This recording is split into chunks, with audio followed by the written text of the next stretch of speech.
지구촌의 한 지역 장소를 중심으로 우리가 주목할 이야기 전해드리는 시간 구정은의 수상한 GPS. 오늘은 아무래도 미국 대선 이후의 이야기를 좀 해야 할 것 같습니다. 재집권에 성공한 도널드 트럼프 귀환에 긴장하고 있는 나라들은 어떤 곳이 있는지, 그와 함께 트럼프 2기 행정부에서 외교안보를 담당할 인물은 어떤 사람들인지 살펴보죠. 구정은 국제전문기자와 함께 이야기 나누겠습니다. 어서 오세요. 안녕하세요. 아니 뭐 초박빙 이런 얘기 정말 1년 내내 전해드리는데 생각보다 압승, 이제 쉽게 네. 결과가 나왔다 이런 생각이 들었는데, 여론조사가 그래서 좀 틀린 거 아니냐 뭐 얘기가 많죠. 예. 저도 사실 트럼프가 될 거라는 거는 사실 뭐 그래요? 예, 그렇지만 이 정도 압승일 줄은 몰랐는데 네. 이 여론조사 얘기를 어제 그제 계속. 굉장히 많이들 하시더라고요. 네. 근데 미국은 여론조사가 연간에 이렇게 대선 있고 그러면 한 1년 동안 1000개가 넘어요. 그래서 개별 여론조사에서 어떻게 나왔다보다 네. 흐름이 어떻다가 중요한데, 그렇죠. 네. 그러니까 예를 들면 뭐 538.com이라든가 저 같은 경우는 리얼 클리어 폴리틱스 이런 사이트들을 많이 봐요. 네. 그러니까 그런 사이트들에서는 죄송합니다. 여론조사들을 취합을 해서 네. 그러니까 일종의 자기들 나름대로의 지수를 만들어요. 그렇겠죠. 그래서 뭐 예를 들면 예전에 어느 조사는 적중률이 어땠더라라는 거라든가, 그다음에 뭐 표본의 규모가 크다, 뭐 아니면은 뭐 작다 이런 규모라든가, 그다음에 조사 방식 이런 걸 가지고 이 건건이 여론조사들에 대해서 등급을 매깁니다. 그래서 일종의 가중치를 두고 이렇게 해서 종합을 하는데, 네. 제 기억으로는 2016년에 도널드 트럼프가 이겼던 그 대선 때도 뭐 여론조사가 틀렸다 말이 많았는데, 그렇죠. 그때는 냉정하게 말하면 여론조사가 틀린 건 아니었어요. 왜냐면 그때 실제로 클린턴이 표는 많았죠. 힐러리 300만 클린턴이. 표 더 받았고, 네. 그리고 그때 어떻게 보면은 미국의 주류 언론들이 그걸 굉장히 확대 해석했다라고 보는 편이 맞을 것 같아요. 그리고 그때는 미국의 이 특유의 간접 선거, 승자 독식 그렇죠. 이런 것들이 많이 이제 작용을 했었는데, 네. 제 생각에는 오히려 이번에 여론조사가 더 크게 틀렸던 것 같아요. 그러니까 뭐 여론조사 방식에 문제가 있었거나, 뭐 예를 네. 들면 뭐 트럼프 지지자들의 응답률이 떨어진 거 아니냐라는 얘기도 지금 나오는데, 네. 아니면 뭐 여전히 트럼프를 지지하지만 지지하지 않는다고 밝혔던 그렇죠. 그 샤이 트럼프가 그렇죠. 여전히 많았다라든가 뭐 둘 중에 하나겠죠. 근데 어느 쪽이 됐든 간에 여론조사의 신뢰성은 이번에 뭐 완전히 추락할 것 같습니다. 그렇습니다. 트럼프 대통령이 이제 다시 재집권하게 되면서 외교 안보적으로도 지금 크게 주목을 받고 있는데요. 우리 입장에서도 뭐 북한 사실 문제, 중요하죠. 그렇습니다. 뭐 네. 방위비 문제 여러 가지가 먼저 떠오르던데, 트럼프 2기 외교 안보 분야 누가 맡게 될지 좀. 예. 제가 트럼프 정부에 그래서 2기 행정부에 요직에 누가 들어갈까라는 예측된 기사들을 보니까 네. 보복 인사가 많을 거다 이번에. 그러니까 1기 인사들 중에 네. 그 트럼프한테 이제 정권에 들어갔다가 등 돌린 사람들이 많았어요. 제가 기억하기에 예, 굉장히 많았죠. 예. 네. 뭐 참모총장도 그랬고, 네, 국방장관도 그랬고, 국가안보보좌관들도 그랬고, 그들을 줄줄이 군 장성들로 세워놨는데 다들 트럼프한테 이건 아니다 그러면서 나갔죠. 그러면서 나가가지고 뭐 트럼프의 인격이라든가, 심지어 트럼프 그 비서실장했던 사람도 최근에 네.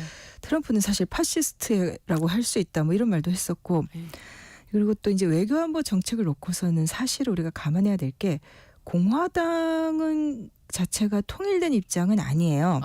그러니까 트럼프 그러면 미국 우선주의라고 그렇죠. 얘기를 하죠. 아메리카 퍼스트. 네. 근데 공화당 안에 국가안보 분야에 매파들이 있어요. 그러니까 미국 미워하는 나라들, 말 안 되는 나라들 강하게 손봐줘야 된다.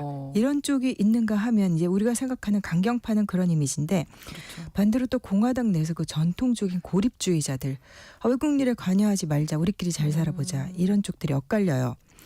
그래서 이제 국무장관하고 그다음에 백악관의 국가안보보좌관, 이거를 누구를 시킬지 좀 봐야 될 것 같은데, 그렇죠. 네. 국무장관 후보로 거론되는 사람은 대체로 이제 국무장관은 그래도 조금 명망이 있는 사람을, 이름이 있는 사람을 좀 시키는 경향들이 있는데, 네. 중국에 대해서 굉장히 강경파이고, 또 그 트럼프의 뭐 부통령 러닝메이트 후보로도 거론이 됐었던 그 플로리다의 마르코 루비오 상원의원, 거기 이름 좀 나오는 것 같고, 네. 그다음에 트럼프 첫 임기 때 뭐 일본 대사 지냈던 테네시주 상원의원 빌 해거티, 이런 사람들이 지금 물망에 오르는 것 같습니다. 그렇군요. 전 독일 주재대사 리처드 그리넬이라는 인물이 뭐 미국 언론에서는 네. 되게 많이 이제 언급이 되는데, 어떤 인물인가요? 잘 못 들어보셨죠? 저는 좀 생소하네요. 저도 그리네. 사실 이번에 이제 트럼프가 당선되면서 여기저기서 이름이 보이는데 네. 트럼프 때 국가정보국장 DNI 대행이었어요. 아. 이 DNI가 우리나라에서 좀 생소할 텐데 네. 이게 국가정보국장이 어떤 자리냐면 네. 미국에는 정보기관들이 굉장히 많아요. 뭐 CIA, 중앙정보국도 네. 있고 그다음에 또 중요한 게 국방부의 국방정보국이라고 DIA라 그래서 여기도 굉장히 뭐 대테러 작전이야 전쟁할 때 중요하고 네. 그런데 독립적인 그런 정보기관들 말고도 정부 부처마다 그다음에 군마다 다 이렇게 정보기관들이 많아요. 18개 정도가 돼요. 그래서 그걸 다 합쳐서 미국의 정보 커뮤니티, 정보 공동체라고 부르는데 네. 이들이 각자 자기 전공 분야별로 한마디로 정보를 모아오면은 그거를 다 이제 취합해요. 다 취합해서 아. 대통령한테 판단해서 보고하는 아주 중요한 사람입니다. 그 사람이 이제 DNI인데 아. 그 역할을 그리네리한 사람이 트럼프이기 때 이제 대응을 하면서 맡았었어요. 네. 근데 그때도 말이 많았어요. 뭐 국가 안보라든가 정보 분야에 전문성도 전혀 없고 논란만 많았고 원래 뭐 폭스뉴스 이런 데 나와가지고 그러니까 우파 논객 이제 극우 발언 일삼던 그런 사람이에요. 근데 이제 트럼프를 원래는 이 사람이 굉장히 욕하다가 2016년에 대선 딱 앞두고서 갑자기 극찬 모드로 돌아선 거예요. 그러더니 그거에 대한 이제 보은인지 모르겠지만 독일 대사가 됐던 거예요.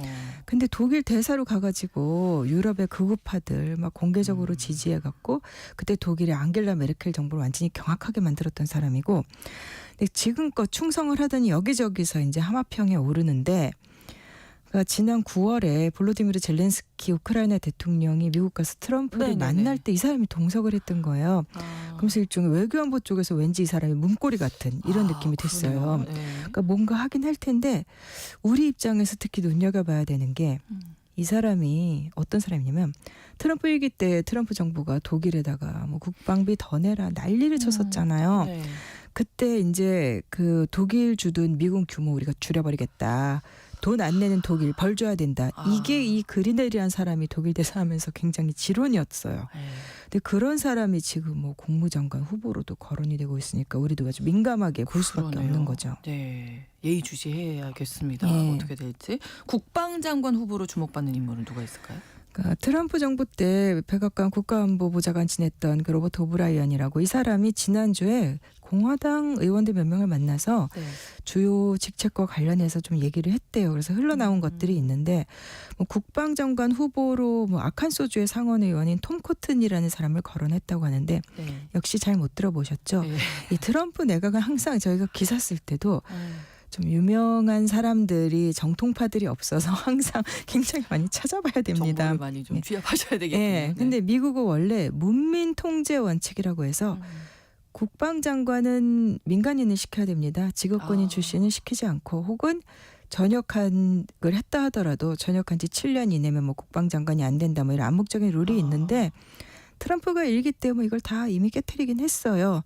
근데 이 톰 코튼이라는 사람은 전직 장성은 아니고 하버드대 로스쿨 나와서 잠깐 로펌에 있다가 그 다음에 이제 정치인이 됐죠. 직업 정치인이. 그래서 뭐 아칸소주 하원의원, 상원의원 하고 있는데 이라크 전쟁과 아프가니스탄 전쟁에 참전했던 군인 출신이에요. 뭐 이렇게 뭐 장성급은 아니고 이제 밑에서 네. 상원에서도 군사위 활동을 했는데 근데 참 이 사람도 좀 특이합니다.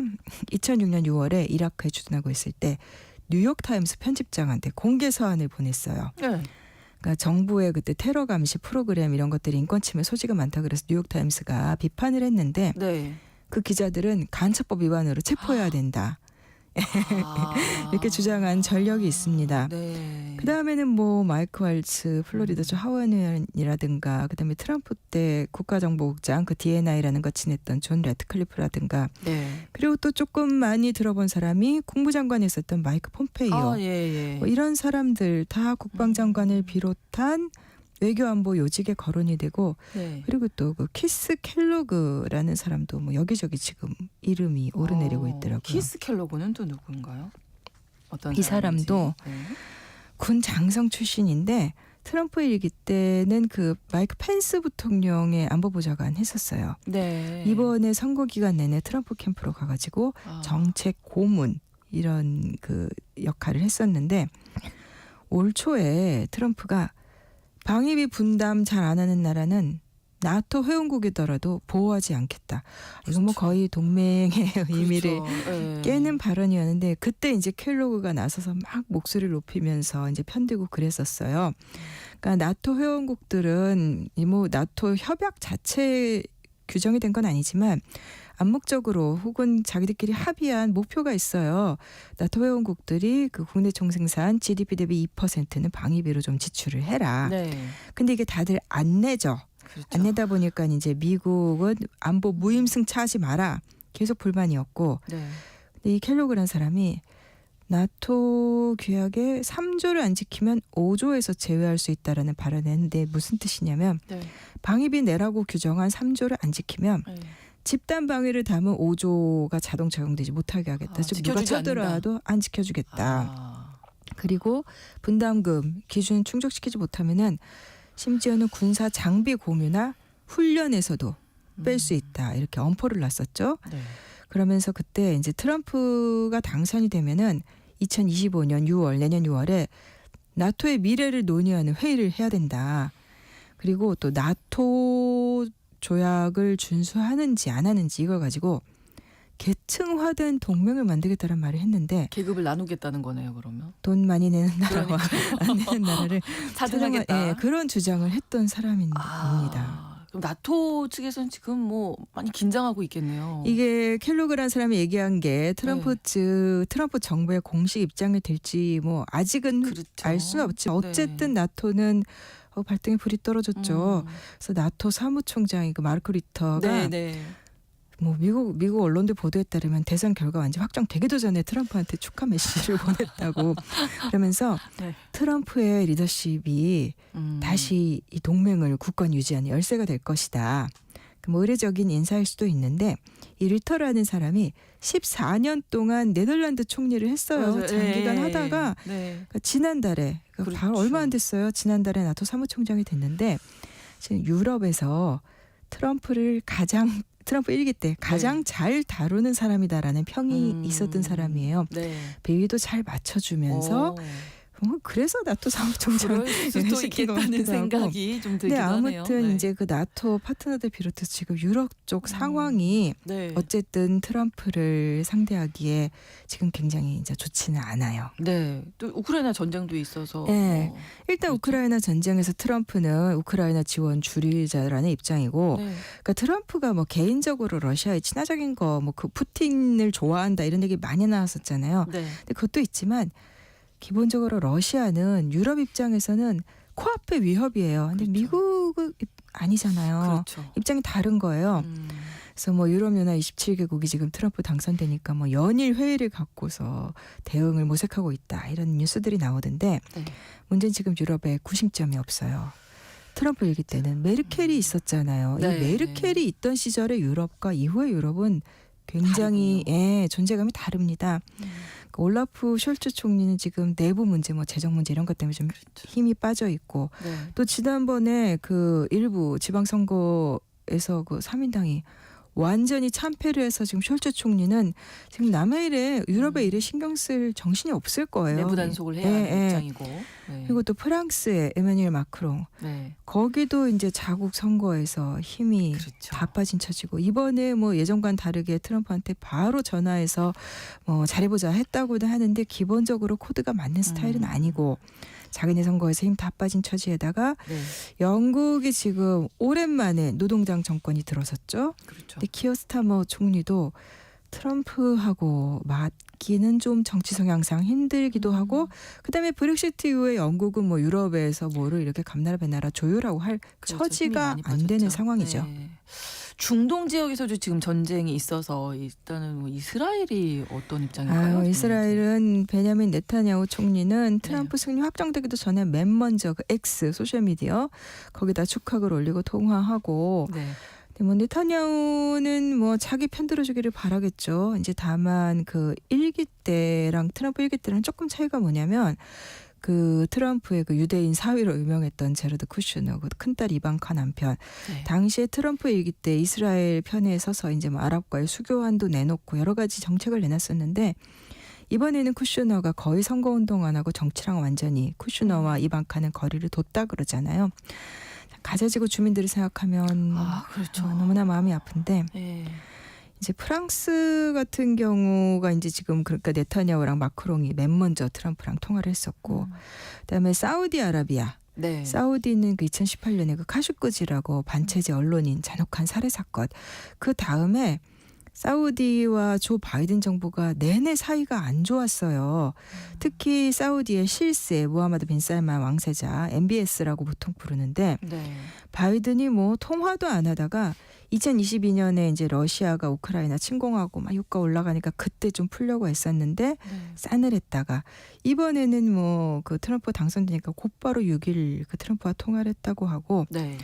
지금 뭐 누가 선물 들고 먼저 달려가느냐 지금 각국 정상들이 지금 뭐 그 경쟁을 하고 있다 뭐 이런 얘기들이 나오더라고요. 네. 러시아와 북한은 지금 어떤 상황인지 예, 뭐 정리해서 말씀해 트럼프가 주시면. 블라디미르 푸틴 러시아 대통령 너무나 좋아했던 거는 그때 통화 기록 이런 예. 걸로 아마 공개가 됐었죠. 네. 처음에는 트럼프 당선이 확정됐는데도 크렘린 대변인이 어제까지도 아직 트럼프에게 뭐 축하 보낼 계획이 없다. 그 우크라이나 전쟁에서 미국한테 불만이 있다라는 걸 표출을 했는데 네.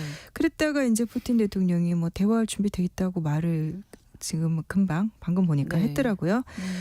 푸틴 입장에서 우크라이나에 딱히 출구 전략이 없어요. 어느 순간에 뭐를 승리라고 선언할까 이게 없는데 트럼프라는 존재 어쨌건 네. 푸틴 좋아하는 이 존재가 일종의 출구가 돼줄지가 좀 관심거리인 것 같고 네. 미국 언론들은 이제 이제 북한의 김정은 지도자 네. 반응도 궁금해하던데 트럼프가 지난달 폭스뉴스에서 뭐라 그랬냐면 나는 백악관에 있을 때 김정은하고 아주 잘 지냈다. 네. 근데 다만 지금과는 상황이 지금은 상황이 다릅니다. 네. 북한이 그 이후에 뭐 핵 보유를 공식화하고 번번이 미사일 실험하고 있고 그래서 트럼프가 다시 해빙 모드를 이끌 수 있을지 그리고 네. 한국 정부는 그런 상황에서 그렇죠. 어떻게 해야 될지 아주 그 접근 잘해야 되는 상황인 거죠. 예, 시간이 진짜 30초밖에 남지 않아서 시진핑 중국 국가주석 제일 중요한 중국 게 입장도. 그건데 일단 네. 뭐 중국 쪽에서는 7일 날 시진핑 주석이 트럼프에게 축하 인사를 했고 네. 이제 무역 관계 이거 어떻게 끌고 갈지 정해진 거는 지금 없다고 보면 돼요. 관세를 네. 올리겠다고 했지만 어느 수준이고 포괄적인 관세 인상이 될 건지 품목별로 될 건지 네. 역시 우리 또 굉장히 민감하게 예. 살펴봐야 되는 겁니다. 예의주시해야 될 것 네. 같습니다. 구정은의 수상한 GPS 구정은 국제전문기자와 함께했습니다. 고맙습니다. 감사합니다. KBS 라디오 신성원의 오늘 세계는 마치겠습니다. 다음 주 월요일 오전 11시 5분에 다시 뵙겠습니다. 고맙습니다.